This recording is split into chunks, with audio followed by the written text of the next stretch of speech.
Bom dia, boa tarde, boa noite, dependendo da hora que você está vendo esse vídeo pelo nosso canal do YouTube. E se você está acompanhando pelo rádio, você está acompanhando isso na sexta-feira, dia 23, ao vivo, pelo 60 Minutos. Ao vivo o programa, a entrevista é gravada aqui no 60 Minutos na Rádio Som Maior. Estou gravando essa entrevista na quarta-feira. É bom falar isso porque algumas coisas que a gente falar podem mudar de agora até quarta-feira, porque tem muita coisa acontecendo no mercado. Eu vou tratar aqui de um assunto que eu não tratei nenhuma vez ainda com alguém de uma casa de research até hoje, desde que eu lancei o programa no começo do ano passado, que é sobre as carteiras recomendadas. A gente acompanha muito, várias casas, inclusive corretoras, fazem carteiras recomendadas, e eu vou falar com uma profissional que é responsável e trabalha diretamente na montagem de algumas dessas carteiras, principalmente as carteiras de investimento mais de value investor, da carteira do investidor de valor da Nord. Daniele Lopes é da equipe da Nord, que cuida de algumas carteiras como o investidor de valor. Eu acompanho muito a Daniele nas monitorias da Nord por ser assinante dessa carteira, e é um prazer conversar contigo, Daniele. Boa tarde. Tudo bem, pessoal? Tudo que vocês quiserem saber, estou à disposição. Daniel, eu quero começar contigo se apresentando, falando um pouco da tua trajetória e como é que foi a tua passagem por corretora, passagem por banco. A gente aqui do Sul falaria que é mais ou menos, tu jogou no Grêmio, depois jogou no Internacional, ou então para o Rio, jogou no Flamengo, depois jogou no Fluminense. Tu teve em duas pontas que normalmente acabam se degladiando. O que tu trouxe de bom de cada uma dessas pontas para o teu trabalho hoje na casa de research? Legal. Essa é uma boa pergunta, né? Porque eu converso bastante com o pessoal que está querendo entrar no mercado financeiro agora, e eles ficam muito afobados, né? Nossa, minha carreira precisa ser linear, o que eu preciso estudar, onde eu preciso trabalhar para parar em research, né? Não existe, na verdade, um caminho único. A minha carreira, inclusive de alguns outros analistas até hoje de mercado, não é linear, né? Eu sou engenheira de produção, mas já trabalhei em startup, tanto na área de comercial, na mesa de crédito.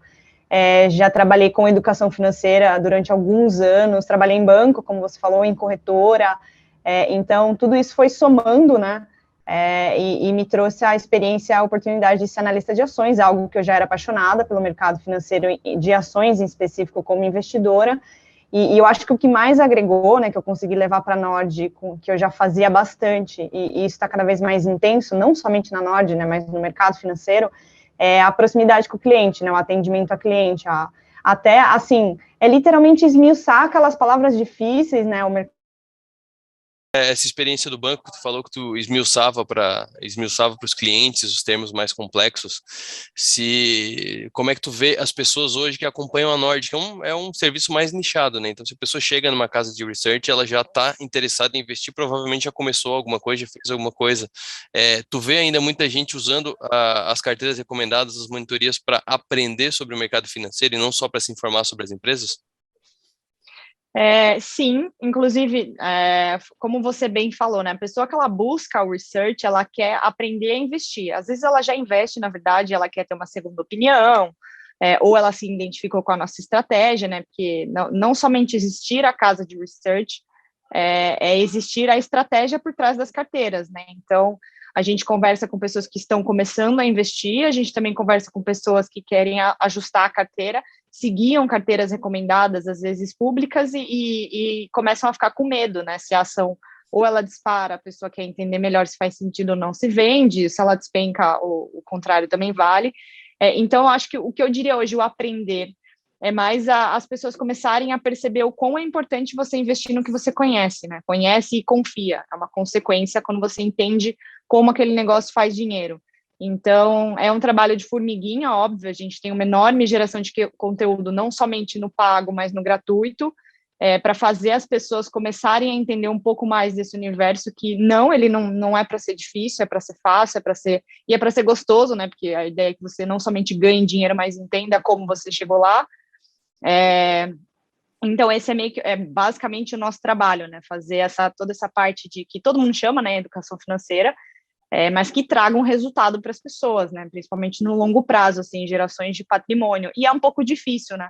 Porque as pessoas até o presente momento ainda é da cultura não pensar tanto assim daqui a 5 anos, 10 anos. Então, a gente vai construindo com as pessoas o patrimônio, o entendimento do que eles estão fazendo. Então, é sempre um processo.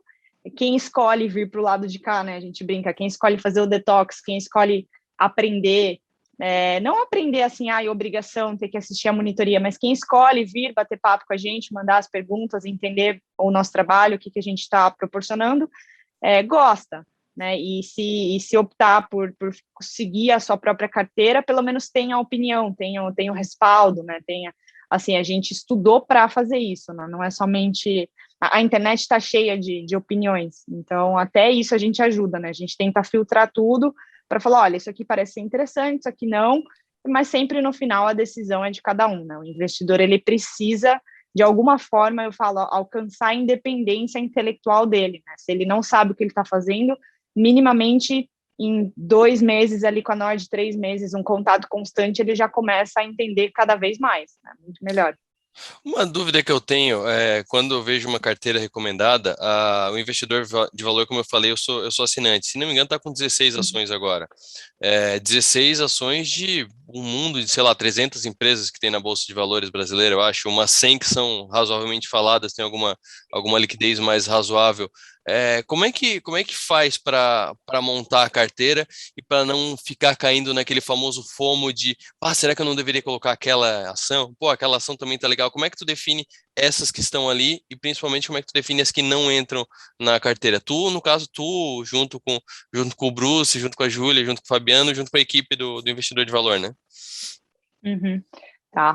Isso é legal, né? Porque é exatamente isso que você falou, né? Tem 300 empresas agora próximo dos 400, com muito IPO acontecendo, e aí você vai filtrando, né? Você vai tirando as que tem algum, não sei, recuperação judicial, depende da estratégia, faz sentido, mas na nossa investimento em valor, então você faz o screening, né? Que a gente chama, que é a pesquisa, pelos múltiplos, pelo crescimento, separa alguns negócios para entender um pouco melhor como ganha dinheiro, e essa lista sai de 100 investidas para o universo de 50, para o universo de 30, e é claro, assim, né, eu acho que se alguém falar isso algum dia, não está sendo 100% sincero, a gente deixa oportunidades passar, porque não dá para dizer sim para tudo, assim como não dá para dizer não para tudo, você encontra muita ação boa em algum momento, então o nosso trabalho é encontrar, dado que a gente quer uma carteira em que as pessoas tenham grande confiança e, por consequência, possam concentrar, porque é dali que vem o enorme dinheiro, né? Você ter uma concentração boa em boas ações,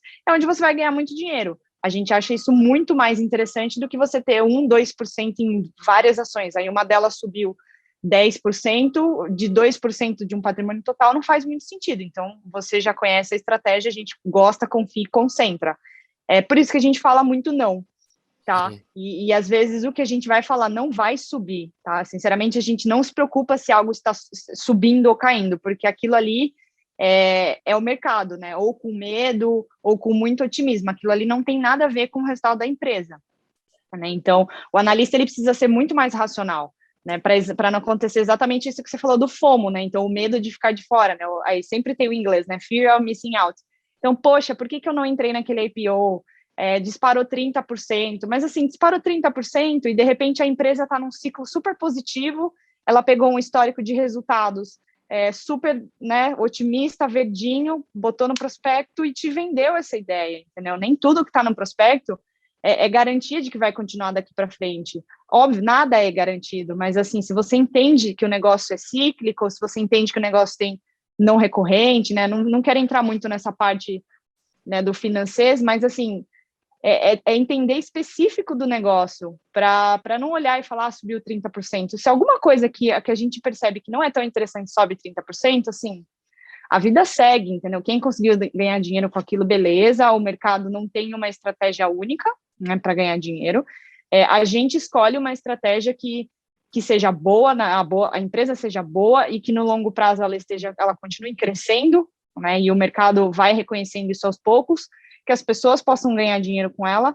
e o famoso teste do travesseiro, né, aquela ação que se ela despenca, você continua dormindo tranquilo, porque você sabe que a empresa continua gerando resultado.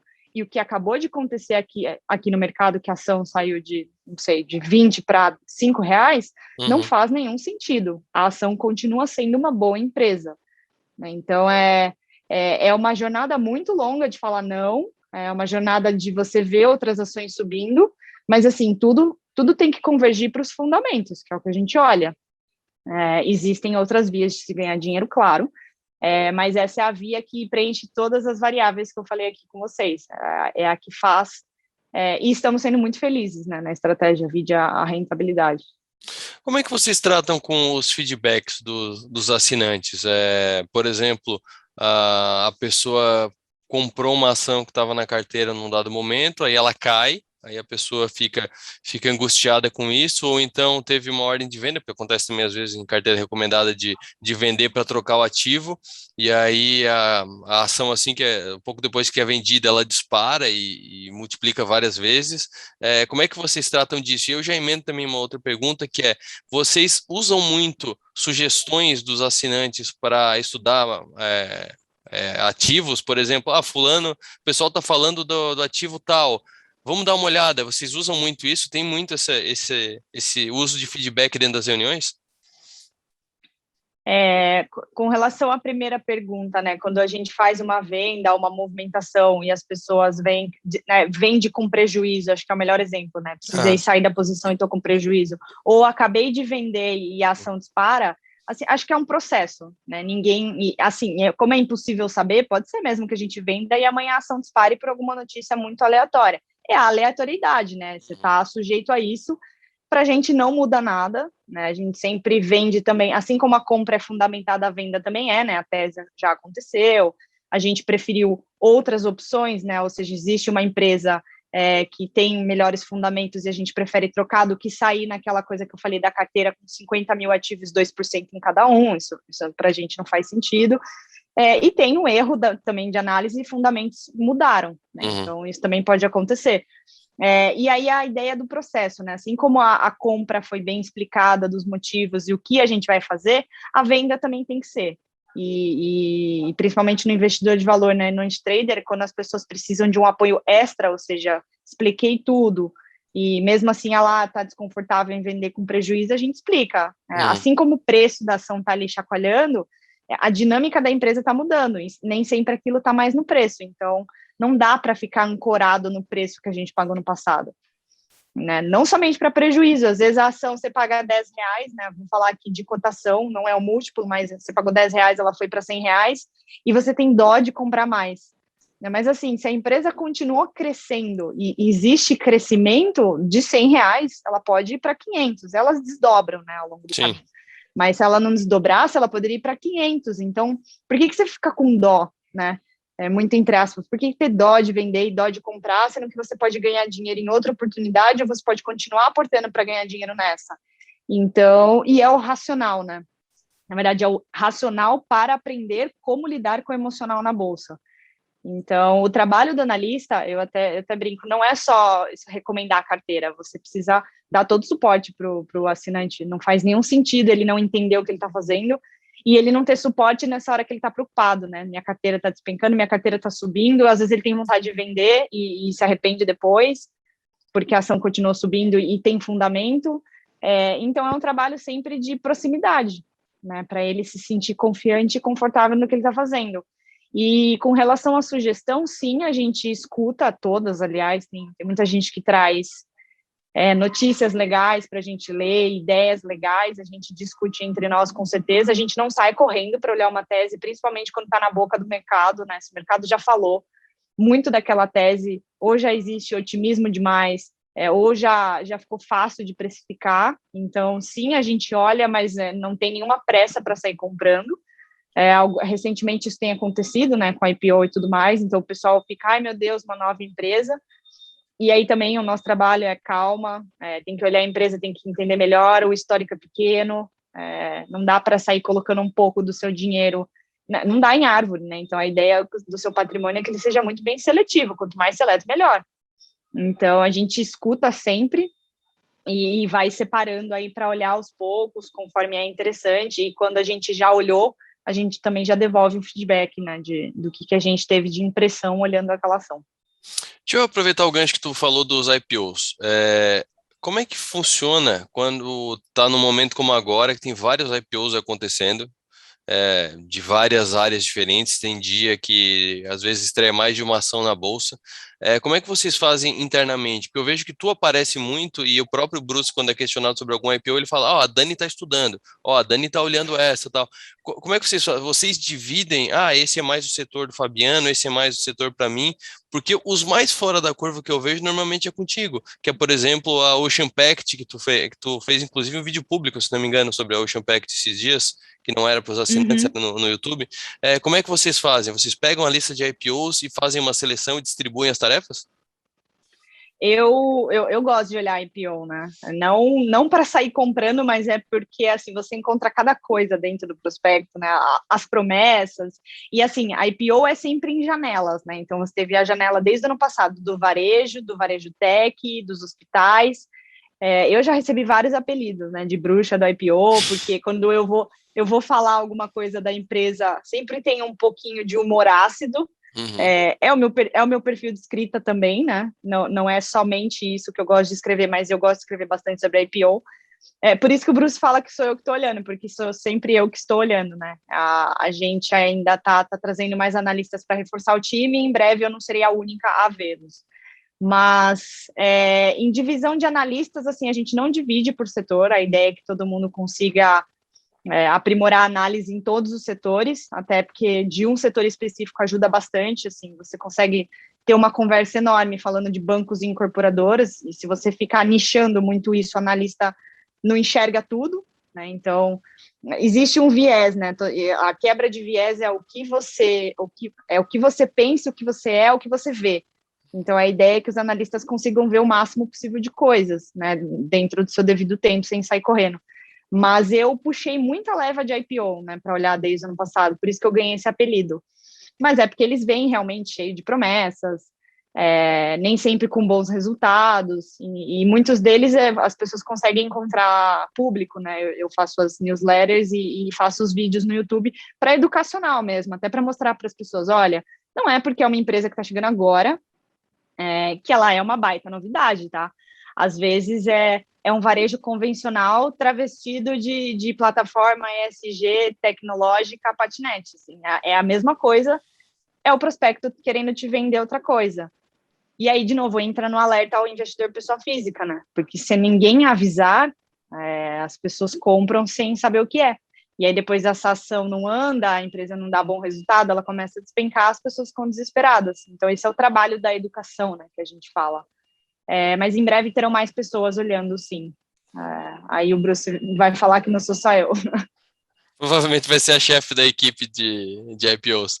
Mas existe uma campanha, não exatamente uma campanha, mas existe algo que eu vejo várias pessoas falando, acho que eu já ouvi inclusive o Bruce falando, que eu não entro em IPO. Eu não gosto de IPO, não gosto de IPO, não entro em IPO, tal. Normalmente o argumento que aparece primeiro nisso é que as informações não são muito, não sei se é confiável a palavra, mas tem pouca informação. É isso mesmo, os IPOs eles vêm cheios de centenas de páginas, mas com pouca informação útil para ter certeza de um investimento?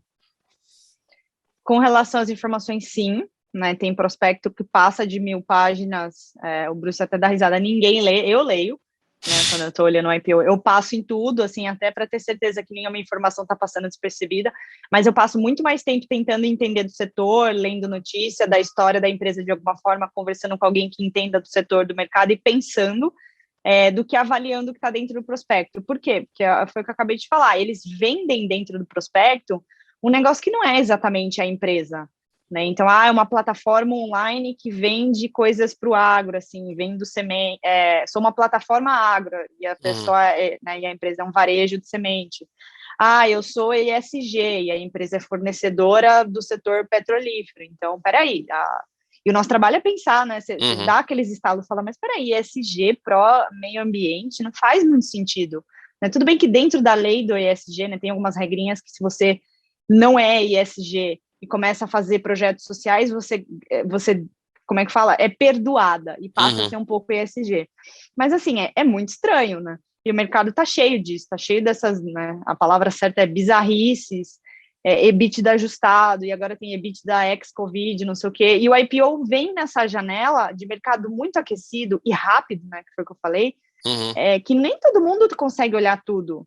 Só que as pessoas têm o medo de ficar de fora e saem comprando, né? Por isso que a IPO bomba, tem uma baita demanda. Eu não gosto de assumir que todo IPO é caro ou é ruim, vem com uma informação faltando, mas vem com a informação faltando, isso é fato. Caro, na maioria das vezes, sim, mas não é uma regra. Eu já vi 2 IPOs que vieram extremamente baratos. Não é por isso que a gente sai comprando, mas isso não é uma premissa 100% verdadeira. E dá, sim, para você entrar em IPO, só que você tem que ter muita confiança, né? Porque geralmente o histórico é de 3 anos, e nem sempre os 3 anos, a depender do setor, vai te dar realmente uma informação muito bem embasada. Por exemplo, incorporadora, se você olhar 3 anos, você não está olhando se ali vai ter algum estouro no custo da obra, você não sabe exatamente com isso o que é. E a assimetria de informação, né? Às vezes nem o analista consegue conversar com a empresa antes do IPO. Então, as únicas pessoas que conseguem conversar com a empresa são os institucionais, né? Então, fundos gigantescos têm informações melhores do que a nossa. Será que faz sentido eu aceitar esse IPO se realmente eu sei muito menos que eles, né? Eu já vou entrar perdendo, porque a informação eu não tenho. Então, às vezes, compensa esperar. Pode ser que ela não pare de subir? Pode, mas se ela for boa, o resultado vai buscando preço e o mercado sempre abre brecha, né? As pessoas precisam entender que não existe pressa quando você vai criando o seu patrimônio aos poucos, né? Então, Outra, é meio que isso. outra questão ainda sobre IPOs, que tiveram vários anúncios de IPOs, tiveram vários IPOs, mas ano passado foi mais óbvio, porque foi por conta do Covid, e aí teve, por exemplo, aqui da região, Almeida Júnior, que é uma empresa de shoppings de Santa Catarina. Ela entrou em fevereiro do ano passado com protocolo na CVM e está em stand-by por enquanto. Aqui também nesse ano teve a Librelato, que é uma concorrente da Randon mais diretamente de implementos rodoviários. Mas a gente está vendo uma série de IPOs sendo cancelados como é que eu posso dizer, na boca do gol, já fazendo quase a precificação. Já, eu não sei se chegou a ter no período de reserva, mas quase isso. Acho que teve um cancelado no período de reserva. O que está acontecendo? O que está assustando as empresas agora? Eu acho que foi o mesmo movimento do ano passado, tá? Alguns IPOs ficaram para trás. É literalmente o institucional querendo ou abaixar muito o preço da oferta, né? Colocar no piso, e a empresa não quer aceitar, prefere congelar ali. Ou assim, a bolsa caiu essa semana com medo de variante e tudo mais, a gente falou bastante isso na monitoria, né? Mas assim, basicamente, um dia de mercado um pouco mais amargo, tem gente que já fica apavorada, meu Deus, a bolsa vai despencar para sempre, não é uma boa janela, e ou a empresa recua, né, por desconhecer, por não olhar tudo, né, tudo que dá para acontecer daqui para frente, bons resultados chegando, ou os institucionais usam isso de argumento para baixar o preço, né, para comprar essa empresa mais barato na IPO. E aí talvez ela opte por segurar, por congelar. Isso é muito comum. Então, se você vê bolsa quebrando recorde, todo mundo sai se cadastrando lá na CVM para abrir capital. A bolsa cai 2, 3 dias, peraí, deixa eu esperar um pouquinho para ver se tem demanda. Então, é super normal. Eu, sinceramente, acho que quanto mais a gente tem empresas querendo abrir capital, mais isso vai acontecer. Nos Estados Unidos, assim, abre capital 400, 500 empresas, em janelas muito aquecidas, e algumas vão ficando para trás, faz parte, 4, 5 mil empresas lá, faz todo sentido. Eu acho que isso é muito comum, tá? E a gente repara mais nisso agora, porque a nossa bolsa é muito pequena ainda, né? Tu acha que o movimento de influenciadores, a mídia nem tanto, mas talvez os portais que tratam de notícias de investimento e tal, eles acabam dando pesos diferentes a IPOs, porque parece que tem uns IPOs que todo mundo fala o tempo todo e tem IPO que às vezes tu descobre só no dia que está estreando na bolsa. Tem isso também, não somente a assimetria de informação antes do IPO acontecer, né, a empresa não conversa com o mercado antes, conversa muito pouco, faz uma reunião, faz duas, mas com os influencers, né, com quem tem mais peso na mídia, isso acontece, porque assim, todo mundo tem o seu viés, né? Às vezes a pessoa gosta muito do setor de bancos, gosta muito de hospitais, já conhece a empresa porque é da sua cidade, nossa, é um negócio legal, já tem associações, né? Então, a Librelato, né? Isso. Falei. Tá certo. Os implementos, aí o pessoal já lembra de Randon, Putz, a Fras-le destravou valor em Randon, como é que será que as próximas empresas que vão brigar com ela, ela já é grande, ela pode perder market share, isso aconteceu com a Ambev, tá vendo? Então o mercado passa, todo mundo faz isso, né? Todo mundo faz associações e escolhem os seus preferidos, né? E o que está na boca do povo vai para a mídia, né? E o que já era forte por gosto popular vai para a mídia, fica mais forte ainda. Então, isso pode, inclusive, até, de certa forma, mexer no preço da ação, né? Porque as pessoas leem um jornal, desconhecem, estava louca para investir na bolsa, eu vou comprar essa aqui, essa empresa aqui de cashback meu, tá fazendo parceria com o Cinemark aqui. Então, assim, as pessoas, antes de pesquisar, lê o nome, descobre que nem sabe o que é e compra. Isso acontece, isso 100%, isso não dá para ignorar, isso acontece porque existe a confiança de um investidor que vai propaganda para o mercado, né? Quanto maior ele for, mais influente ele for, isso vai acontecer. Dani, para fechar, eu tenho uma sensação, às vezes eu vejo vários tipos de assinatura e cada assinatura, digamos, tem um foco diferente de estratégia de investimento. Então, por exemplo, a Nord tem o dividendos, tem o small caps, tem o investidor de valor e o anti-trader, que são meio da mesma turma ali. O 10X também é quase da mesma galera. Aí tem o Global, tem focos diferentes, tem tipos diferentes, fundo imobiliário e tal. Como é que tu investe, por exemplo? Tu tem tudo da tua carteira do investidor de valor, como tu falou esses dias na monitoria, tu tem basicamente a carteira inteira, tu tem também um pouco de outras carteiras, tu tem renda fixa. Como é que vocês que estão lá investem? Vocês usam só o produto de vocês ou vocês acabam usando de várias estratégias na mesma carteira? Boa pergunta. Antes o aviso clássico, né? A gente pode comprar o que a gente recomenda, só que a gente precisa respeitar as regras, né? Então, ficamos 30 dias, por exemplo, se eu estou estudando novas recomendações, para recomendar nos próximos 30 dias eu vou estudando ela, não posso comprar, não posso fazer nenhum movimento com ela. Assim que eu recomendo, eu posso comprar 5 dias depois e para vender, quando eu for vender, 5 dias depois também. Então, isso todos os analistas obedecem. E cada dono de assinatura precisa falar embaixo do relatório que tem, né? Hoje eu assino, por exemplo, o Nord Ações, então tem algumas ações que estão lá que eu tenho do investidor de valor e do anti-trader. Acaba que, pela minha proximidade com as empresas que estão nessa carteira, eu tenho muita confiança, né? E quanto mais eu falo sobre elas para os meus clientes, para os meus assinantes, eu quero que eles saibam que a gente está junto no mesmo barco, né? Faz todo sentido eu ter as ações que eu recomendo, porque eu confio nelas também. Mas eu também tenho ações do Global. Eu acho sim interessante você ter uma parcela do seu dinheiro fora do Brasil por inúmeros motivos, né? É um país de oportunidades, mas é um país que até o passado é incerto. Acho legal, né? Acompanho bastante a carteira do César de perto, mas só comecei a investir no Global depois que eu tirei alguns finais de semana para ler as teses e entender, falar, beleza, isso aqui eu gostei, vou comprar. Nem sempre eu sigo todas, então até eu descobrir realmente a proposta dele, se eu gostar, eu compro.